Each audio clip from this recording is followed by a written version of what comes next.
Hi, I'm Jaypal. I'm 27. I'm a project engineer at a manufacturing company in the Northeast. Hi, I'm Jamie. I work for a games development company called Ubisoft, and I'm a planning manager at their customer relationship centre in Newcastle. So I work in manufacturing, and we actually manufacture the respirators that the NHS are using. And it's been really manic actually. It's been really busy. We've still had to be flat out manufacturing as many masks as we can, protecting as many people as possible. But we are trying to socially distance as much as possible at work, and yeah. Yeah, and then for me, our sort of management team were really on it from the get-go. So we closed our office pretty early, migrated everyone to work from home, and I've been working from home since sort of early March. So yeah, so it's been nice not to have to commute all the way to Newcastle every day, but apart from that, my work hasn't really changed much. A bit nervous at first working from home, such a difference, but settled right in. Just living the life now.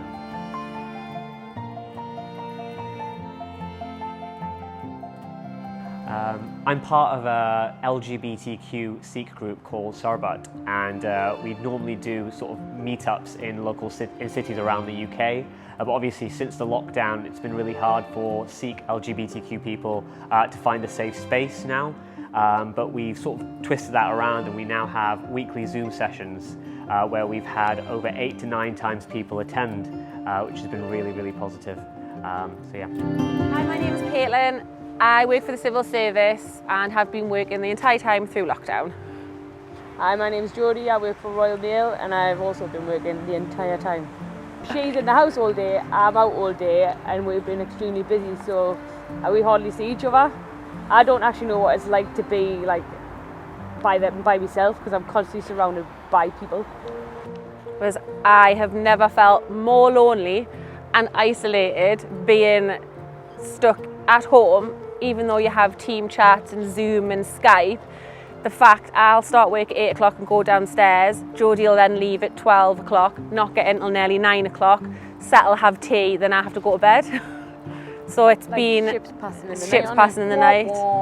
Whereas normally you would be in for 6:30, I'd be in for like 4, 6 and would have the evening.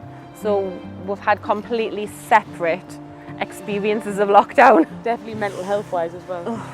Yeah. So during lockdown I've been working on the dock and also collecting mail, but we've been extremely busy, but obviously we had a lot less staff to start with. People have come back now, but we've been busier than majority of Christmases rolled into one with hardly any staff, and we've pulled through it, but it's been hard graft, but I can't fault myself and my work colleagues. We've pulled it out the bag really.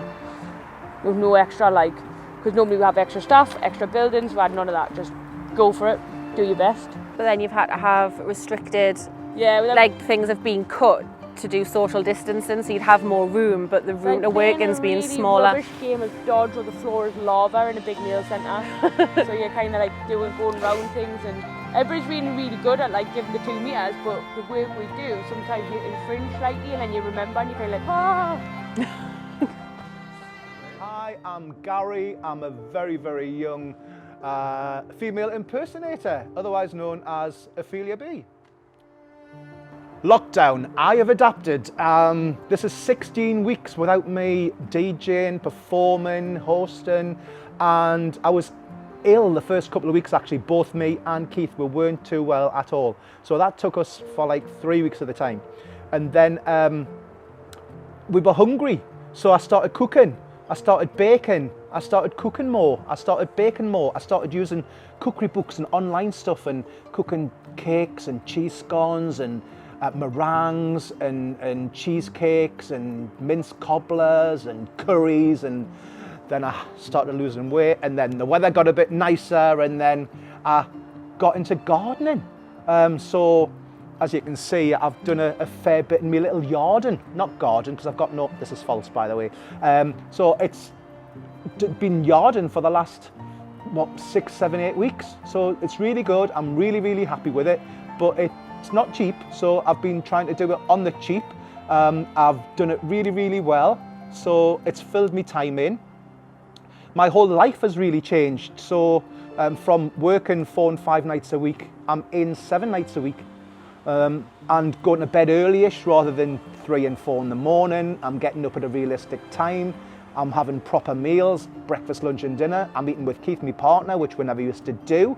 I was going out, he was coming in, or we would waste so much money buying takeaway food, takeaway meals.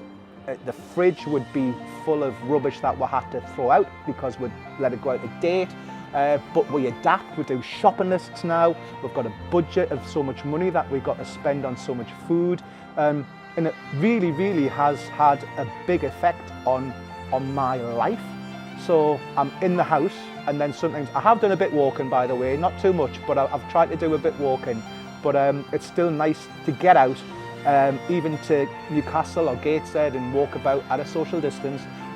In the last 3 weeks, I've been meeting some friends, socially distanced, and that's really picked me up, because I think I was getting a bit depressed, because working with people, I've missed everybody. I've missed friends, I've missed family, I've missed just the atmosphere of working in venues that I love, and it's been affecting us really. So I'm okay now, I'm all right.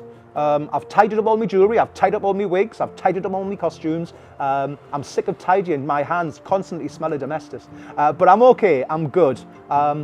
So let's hope we get rid of it, and everyone just like move on quick. Let's get rid, let's be safe, and let's have a happy time doing so.